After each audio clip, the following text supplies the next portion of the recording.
they make their way through turn 12, as they put their feet to the floor and accelerate in to the run to turn 1. Pato O'Ward with a good start, but look at Rosenqvist coming up alongside the McLaren man, moving to the outside as Palou gets swamped around him.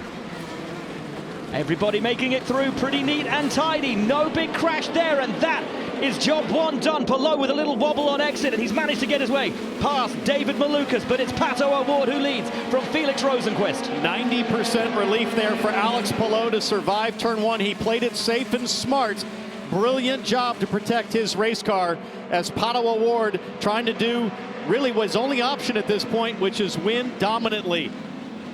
You want to talk statistics, 87% chance of a caution in the first 3 laps. You see some side-by-side action coming out of turn 7 there. That's Dixon, and is that one of the Penske's? Is that the battery machine of Scott McLaughlin going side-by-side now into 10? It is, and Alexander Rossi has his mirrors full of Christian Lundgaard, the man who should have been on pole if it wasn't for a 6th-place penalty for an engine change. The McLaren driver who feels he can win this race today and take his first victory for his new team, Arrow McLaren, in what has been a very impressive first season, but Rossi manages to hold him behind. Guys, that could have been the cleanest lapper in the history of Portland, as Christian Rasmussen getting aggressive up the inside of Devlin DeFrancesco. DeFrancesco tried to defend, but you're talking about one of the most aggressive drivers in the series in Rasmussen. And Devlin slow out of turn 2, and that allows everyone behind him to bunch up. Josef Newgarden and the car behind him of Kyle Kirkwood and Colton Herta.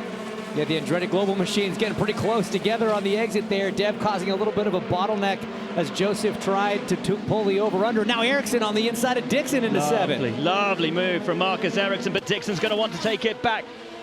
Side by side on the run down the backstretch. We sit on board with Scott Dixon. Honda versus Honda right here. Dixon looks for a little bit of draft, but Ericsson proactive to defend the inside. That's nice from Marcus Ericsson. The difference there perhaps between the soft tire and the hard on Scott Dixon. Now you got Rasmussen trying to take advantage of Dixon being thrown off guard a little bit. No more spectacular driver to watch when it comes to overtaking than Rasmussen. Is he going to take a... Oh, there's a big one at the back. Is that Santino? I think it's Ferrucci. I think that is Santino Ferrucci. It is. And that's big, coming out of 12. Rear wing into the pit wall at high speed. And you can see James is pointing it out here in the booth, the impact straight into the concrete backwards. That's a huge hit. Sudden deceleration. Great to see Santino climbing out under his own power. The man who was on pole position here last year loves this track and was hoping for a strong end to the season. He'll have to try again at the circuits he loves the most, those short track ovals, to finish off the year. But let's take a look on board with Santino Ferrucci, see how this all played out. Well, that is Jacob Abel ahead. Yeah, gets Abel. Gets a little wide there. Oh, just loses it on the power. Whoa, big mistake. And from outside, yeah, just too much, too soon. He'll kick himself for that. Yeah, that's more like a rookie mistake and very unusual for Santino Ferrucci. He does have some dirty air trying to lay the power down there out of turn 12, but it just spun up on him.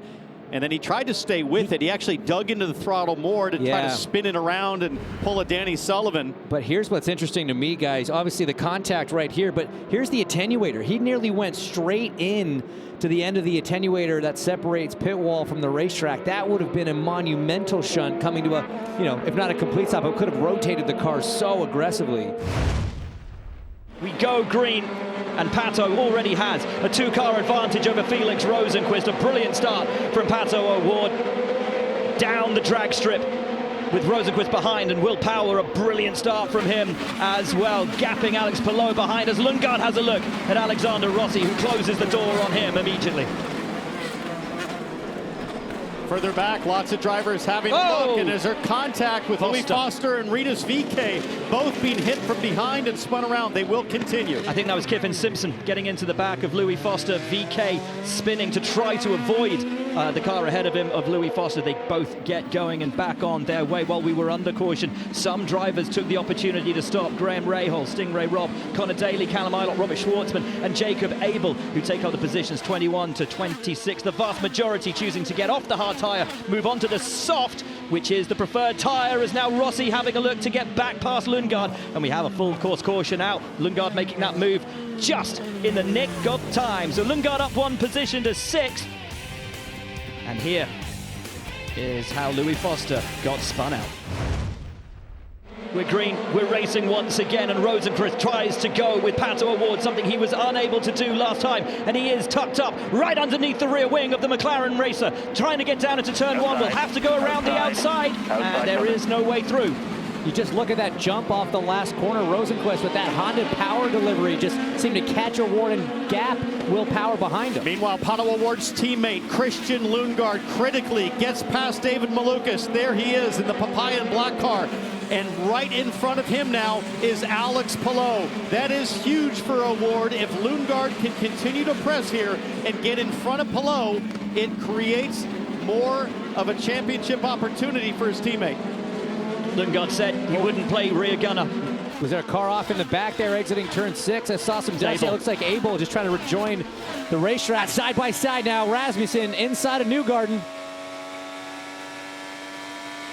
Newgarden has him pegged just for the moment. It's so tough into turn 10, guys, because you are going so fast and it's barely slowing down. Knock it down one gear. The pace differential between the hard and the soft tyre now absolutely evident, as Rossi coming under attack from Scott McLaughlin. And McLaughlin makes go for it. Brilliant around the outside. Lovely stuff. Great pass from Scotty Mack. Threading the needle right there. Malukas getting racy on Lundgaard, trying to get that position back. Christian had to defend down into turn 1. That cost him a little bit of time. And Lundgaard said he wasn't going to play rear gunner for his teammate today. But getting ahead of Alex Palou would certainly help Pato in his assault on this championship. 2 races remain after this. Palou needs a 108-point gap to be assured the championship today at the checkered flag. Now Dixon and Newgarden. Newgarden all over the rear wing of the Honda driver, but cannot get through. See what kind of exit Josef Newgarden can get here. Push to pass seconds remaining. Newgarden has 176 of 200 seconds. He's used quite a bit of the button here early on. Tell you what, Newgarden on that soft tyre is looking incredibly racy. Has the 6-time champ in his sights. Now has the position from him. Wonderful. So right now, James, it appears the soft tyre still has the advantage over the harder black compound. But we'll watch Pato O'Ward's lap times. He's on that soft tire. He's working lap 12. We think the crossover comes about lap 18. We did have some yellow laps, though. Those are not as hard. So maybe O'Ward's crossover will come at about lap 20. But Newgarden seems a lot quicker right now on the soft. Oh, Daly trying to make it around the outside of Rasmussen in 7. That's... Oh, and he's bumped him off. They both go off. Contact between those two. Daly will be fuming, I'm sure, with that. Daly was leading the pack of drivers who had already come in to stop, was on the soft tyre, as Louis Foster now trying to take advantage of Daly with dirt all over his tyres, and the rookie gets through as well. That really held up Daly's teammate Stingray Robb as well, who had to check up.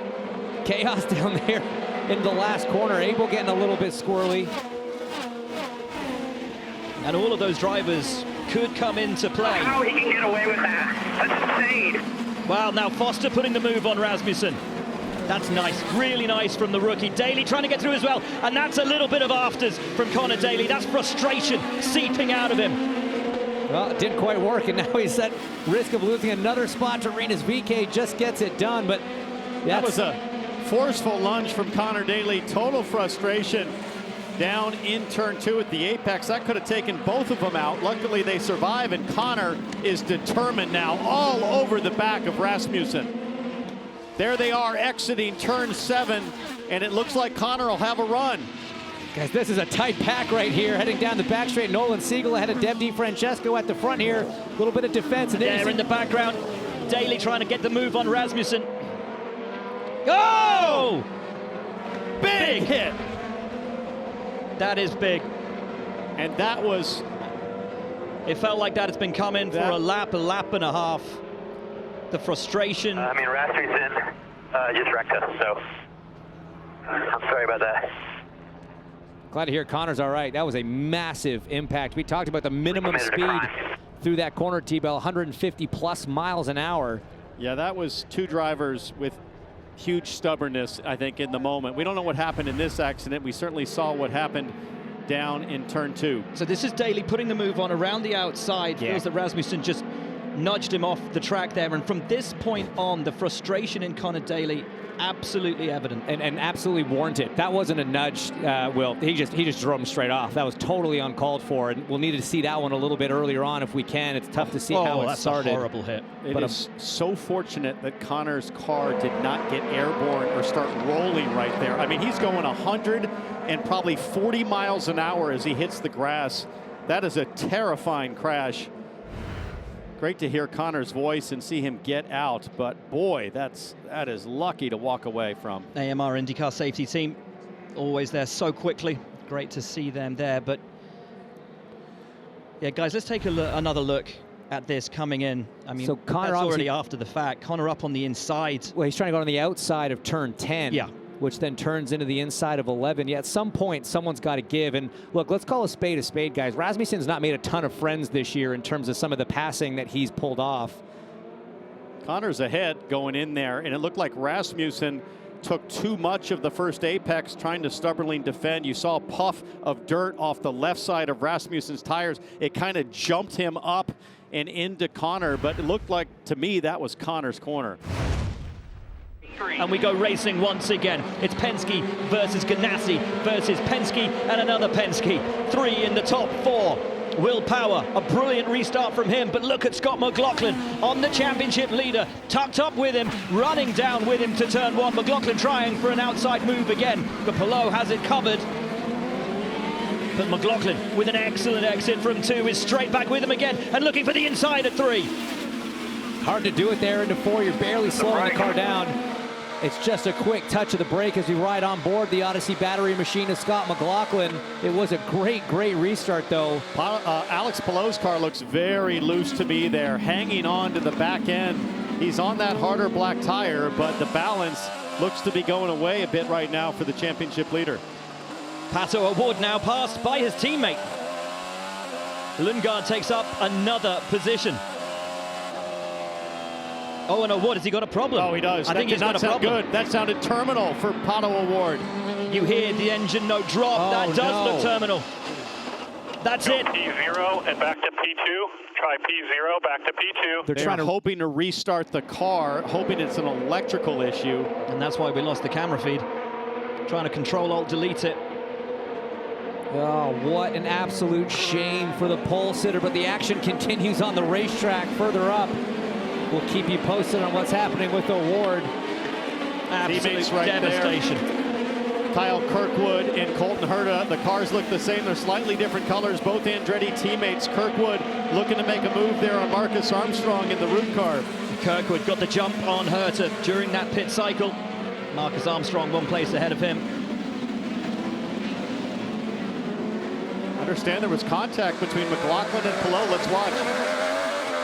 This was on that restart. Oh, wow. It was. Oh, that was a little chrome horn, perfectly placed nose cone to the right rear tire. Di Francesco taking the positional, trying to from Jacob Abel. That's gutsy through there, and it will allow Felix Rosenqvist not just to have a look, but also to take the place. Oh, so tough to pull off there as well. These passes happening all over as Pato O'Ward is grinding to a halt on pit lane. But watch Lundgaard, and Lundgaard trying to get through Di Francesco, who now moves to the inside of Rosenqvist. Almost contact, there is contact, and Lundgaard gets through, and so does the rest of the pack. Going for bad to worse for Devlin Di Francesco. He keeps pressing the issue, but comes up zeros and losing out 2 more spots. And McLaren trying to get their man back into the race. It was always a long shot for him today to try to keep this championship alive. But what utter devastation for the number 5 crew and for their driver Pato O'Ward. Did everything right at the start of this race from pole position. Almost certainly a mechanical problem bringing him into the pits. Almost certainly going to go a lap down here.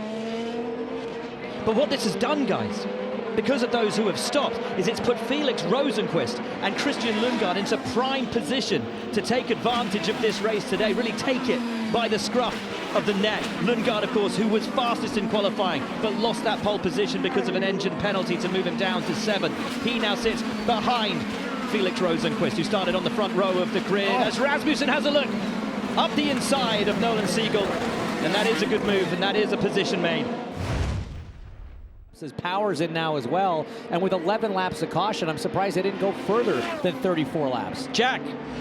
Yeah, Will Power on his way in now. We know that the 12 can be so good on pit stops. You're going to see them go to a used set of the soft tire. He had about 11 seconds lead over Alex Palou, and I think that clearly right now is just showing the pace advantage of this soft tire compared to the hard. And he's actually going to transition out onto the track right as you see the 10 now coming into the pits. Hits his marks really, really well. I just get a feeling that this strategy, Alex Palou does things on some of these hard tires that we aren't able to see from other people. Interested to watch this unfold. And Power has got out ahead of Felix Rosenqvist. Lundgaard takes the advantage to move past Rosenqvist, who started on the front row of the grid, because he can see Will Power ahead of him. This very much now the fight for the prospective victory of this race, and it is playing out into the hands of Will Power. What a brilliant stint from Power. What brilliant strategy from Penske to get him in, get him out, ahead of those who started on that front row of the grid. Lundgaard moves past Rosenqvist, but Power is ahead of them all. Could this be Will Power's day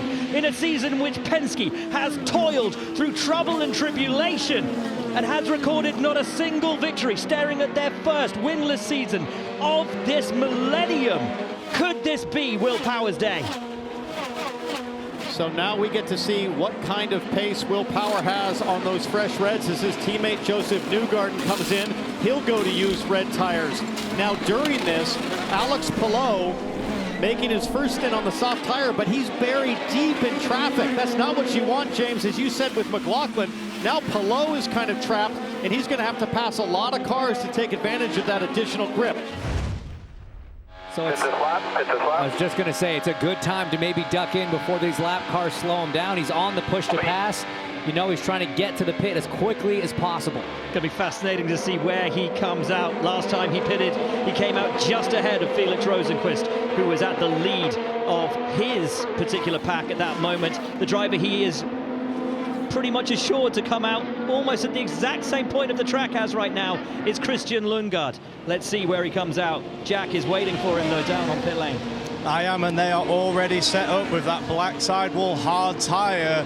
This has been such an impressive run for Will. We've already said how good this 12 team are with pit stops, and right now there is a little bit of a bubble there.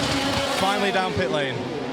Long fuel for Will Power, but only 7.1 seconds stopped. He exits pit lane. Whereabouts is Christian Lundgaard, and only now is Lundgaard coming down and past pit exit. Power retakes his position ahead of Lundgaard with ease. There is Lundgaard at the top of your picture. There is Power at the bottom of your picture on the harder tire, has track position, and has now to try and hang on.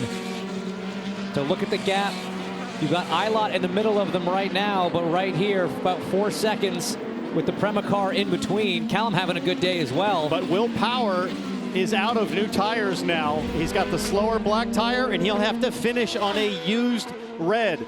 So now the team's got to decide, how long do you make this final stint? Everybody wants to get to about lap 78, 79 to be able to get home on one more stop. That's when Lundgaard's going to stop, but when does Will Power make that next stop? This is it. The driver of the 12, the driver of the 7, both with one stop remaining. Power has the advantage as it stands, but it's under 4 seconds, and Lundgaard on the tire scenario may have an advantage in that final stint. Will Power leading now by 1.2 seconds from Christian Lundgaard. Guys, how much is Lundgaard just waiting? Just sitting there, not making the move. Just thinking, you know what? I'm going to bide my time. I don't need to take the lead right now. I can sit here happily knowing that I'm going to have the fresher rubber and the advantage will come to me in the later laps. He can't, because he knows there's a hard-charging Alex Palou that is closing the gap, and there his crew is ready. Brian Barnhart, the strategist, in command on the pit box. His McLaren team going to give him 4 freshies and fuel to close it out. Got to get down to just 45 miles an hour, Kevin. Not easy to do coming off the racetrack with used tires. So he's going to need all of the shell fuel that he can get to go these final 30 laps. But the key is the fresh, brand new set of soft red sidewalled Firestones. Will Power does not have that available. Alex Palou does. So there are still 3 in play. Let's watch the stop for Arrow McLaren. And Newgarden is back out. Every last drop of Shell 100% renewable fuel goes into that McLaren. Christian Lundgaard is on his way. That is his final stop. Your championship leader emerges in what will be a podium position, but he has the time now to make up to the drivers ahead of him. Lundgaard is behind Power, but Power is being caught out by the fact that Marcus Ericsson just left his pit stop ahead of the duo, and that has put Power right into the grasp and the clutches of the McLaren driver. And because Marcus Ericsson is holding up Will Power a little bit and Christian Lundgaard, the yellow and red car of Alex Palou is going to have a chance here to close that probably 6-second gap, and this is going to be a 3-way battle for the win. Lundgaard has got to make the tire advantage work and work now. He has the fresh tires. Will Power ahead of him has the used tires. Yes, that will have an effect at the end of the stint, but it's the start where Lundgaard will have that immediate bite. Guys, this is nightmare fuel for Will Power, seeing a car that's not quite a lap down yet, but you're significantly quicker than, but he's got fresh tires as well. He pit on the same lap as Will Power, has the softs on as well, and now he is having to try to start that attack on Ericsson while having one eye in his mirror, keeping Lundgaard behind him. He's playing offense and defense at the same time. And he started on used tires, so now he's using up valuable Firestone rubber that he cannot afford to give away because he's in the dirty air of Marcus Ericsson's car. It puts even more demand on his tires. But the grunt in that Honda engine is likely to allow Ericsson to stay ahead of both, even if Ericsson's losing out in the corners. Chevy versus Chevy in Power versus Lundgaard. The Honda engine in Palou, though. Oh, and that's Josef Newgarden, who was in the top 10. Looks like a spin, and he is down at turn 1. Yeah, it's coming out of turn 2 there. This actually helps his teammate Will Power a little bit. If a full course caution were to come out, it takes a little bit of the heat off. There'd be a yellow flag into turn 1 right now, so even if Lundgaard was close enough, he couldn't make the move. Rahal in the pits means Power is back to being the legitimate race leader. Lundgaard second, Palou third. Rahal leaves the pits ahead of our commentary position and will exit still in 4th place as Newgarden does the right thing to get himself working through the chicanes, but has stalled it doing so. He'll have the hybrid on board. He'll be able to restart the car. And this a replay of what happened. And it was as he left the pits on cold tires, tries to line it up as Scott Dixon takes the fight to him. Oh, no, Scott hits him. God help. Scott Dixon will almost certainly be getting a drive-through penalty for that. We're looking out the back of the Estemo car, Josef Newgarden. And here comes Dixon, chrome horn. Dixon only had completed his final stop a lap before. Let's watch the onboard. You have the right as the car leaving the pit lane to go straight to the line there. Oh, he just clipped the attenuator. Just clipped it. Millimeters in it. And The incident is under review. 1.5 car lengths becomes a car length.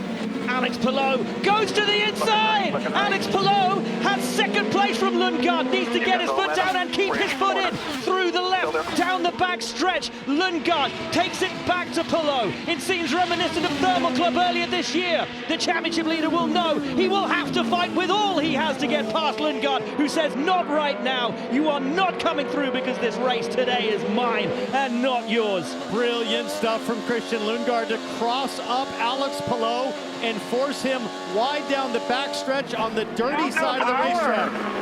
Lundgaard complaining, I believe, that he doesn't have power, but it looked pretty speedy to me on that backstretch. Wheel to wheel with Palou down the back straight. He looked okay. It was the grip through turn 6 that allowed Palou to set up that lunge into 7. Great driving from both guys there. But all of that battling has allowed Power to stretch his legs just that bit, give him that little bit of breathing room.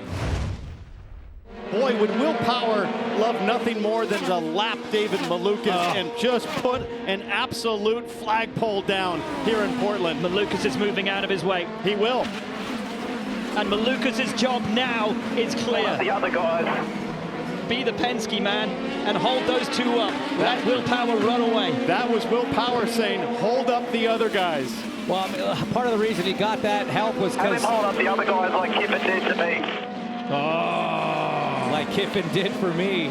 Again, there's a technical partnership between Foyt and Penske and Here we Palou. go, around the outside for Alex Palou. It'll become the inside, and he's out and on the gravel, on the grass, bouncing around. Whoa, what a save. What a save. Alex Palou keeps it, gets it back on the track.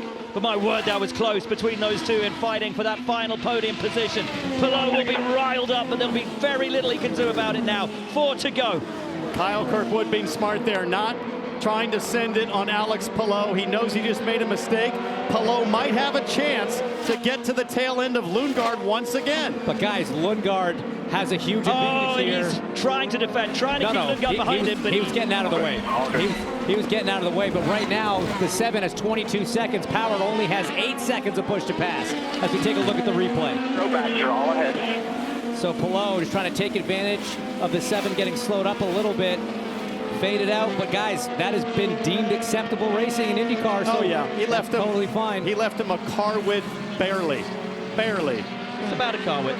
I'll tell you, this is an incredible piece of driving from Palou to not spin, to not go way off track. As Newgarden's girlfriend is saying, woo, too close for comfort. Herman continues in second. 1.6 seconds is the gap between himself and Will Power. Just over 2 laps remain here in Portland. Can Newgarden take his first victory of the season? Can Will Power return Penske to victory lane? He won the race here last year, guys, in a season where it took him a while to get that first win. This was the 3rd of 3 in an incredible stretch that he had near the end of the year. His wife, Liz, watches on. That same nervous energy that we're seeing up and down pit lane from all the family members of the guys running up front here. Yeah, famous for twisting those water bottles. She sways back and forth to try to calm her nerves. But her husband has been the best of the Team Penske drivers this season in what's been an incredibly difficult season. No wins to this point, but how amazing for the guy whose job sits on the bubble to be the one today. What a position that puts the team in going forward. Yeah, you'd be remiss to not mention, Newgarden had a couple great shots at wins, things beyond his control, took him out of contention, but that, as they say, is racing. This guy has been calm and steady all season long. Highest running Penske in the points right now in 9th, and this would be a great result and jump him no pressure. up to 6th position. The call is no pressure. And yet pressure is what has been on Will Power's shoulders from the very first race of this season. Question marks from the preseason into the first race and at every round of this series. Is this his final year with Penske? He himself does not know. But with the drive of a champion today, Will Power asks the question, oh captain, my captain, dare you drop me? Dare you get rid of the man who has led this team year after year, who has more poles, who is faster than any driver in the history of this series, who will win once again? Will Power returns to victory lane and puts Penske back on the top step of the podium. Oh, good job, boys, all weekend. Very good job, very good job. 1 year on from his last victory in the championship, he wins again at Portland and deservedly showed not just an offensive race, but a masterclass in defense as well. Will Power, back-to-back winners here in Portland. So much unknown about your future. Can you just put into words what that win means today? I think it's just a big win for all the team, man. I mean, we've had a rough year, and it's not really because we've been off the pace. It's just been unfortunate circumstances. I've had 2 engine failures, a tire failure, so it's good hard for a win. It kind of split that strategy at the beginning, and we picked the strategy to run hard, pull enough of a gap, and a bit dicey at the end there, but yeah, man, just stoked. I've had a great career with Verizon and Penske, so I really enjoy winning for the guys and everyone I've worked with for a long time, so it's awesome. Congratulations, man. I hope it carries on. Well done. Up next, it's the Snap-on Milwaukee Mile 250, Sunday, August 24th at 2 p.m. Eastern on Fox.